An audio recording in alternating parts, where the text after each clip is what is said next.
As I said, we talk about partnerships a lot with the Greater Beech Grove Chamber of Commerce, and we're going to show one of the partnerships now. The students here at Beech Grove High School who run the equipment, make sure Ben and I look good. Again, the impossible dream, impossible task there.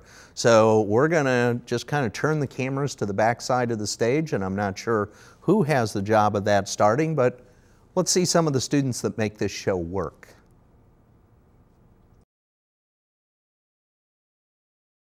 And again, as we go over all this, we've got students behind the cameras who roll the footage, and you see the people up in the booth who run the control panels.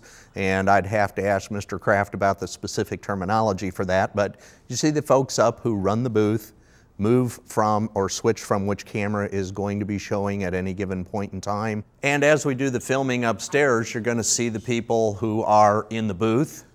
They're running the monitors. They're the ones that'll switch, as I say, from camera to camera and decide what's going on. And I probably should say this is only one of the classes. Mr. Kraft's behind the camera. We probably should get him out and in front of the camera sometime. But this is one of the classes that he has that'll be doing production for this show as well as for other shows. And again, you get to see the monitors, get to see the floor crew back there in the background outside the window. And again, more of the students who are learning how to make productions work, what things need to be done to make things look good.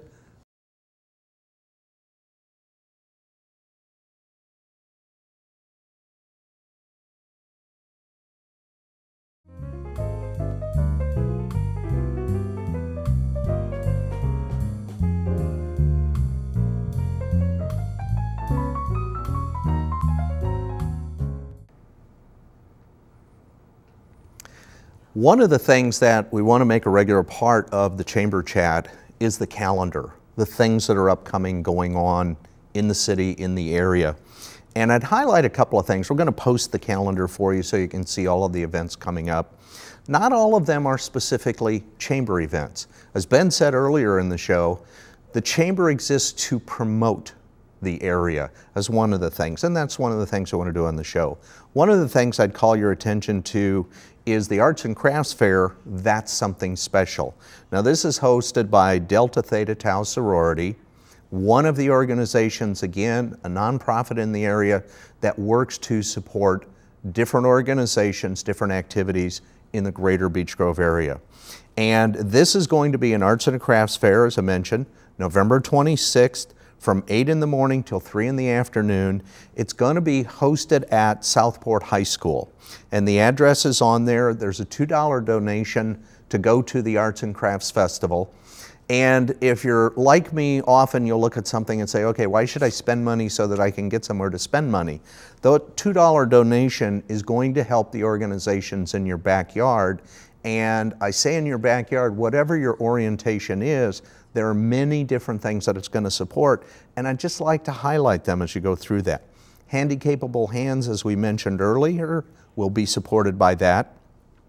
Other organizations, Better Indy Babies, The Refuge, Interchurch Food Pantry, Hunger Incorporated, St. Francis Hospital Guild, Servant's Heart that we mentioned earlier, Veterans of Valor, Lord's Locker, Canine Companions, Fletcher Place, Johnson County Animal Shelter, Southside Learning Center, St. Thomas Medical Clinic, IPS School 34, and Habitat for Humanity. What we're looking to do with our calendar is find events like this that, again, support all of the different organizations, again, particularly those that are not tax supported, those that have to find their own way. But going to this Arts and Crafts Fair will, in fact, help the nonprofit organizations that provide and support the community. Another organization that we'd mention, the Beech Grove Education Foundation.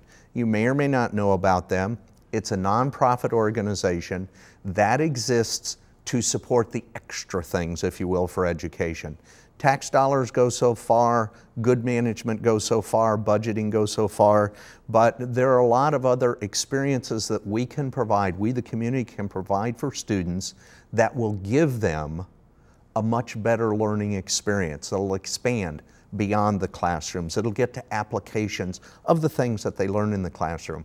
And again, much the same as the students are doing this show, it's not just learning for radio, television, if you will, kinds of things. Their experiences in organization, planning, that they're going to learn beyond just the doing of the show.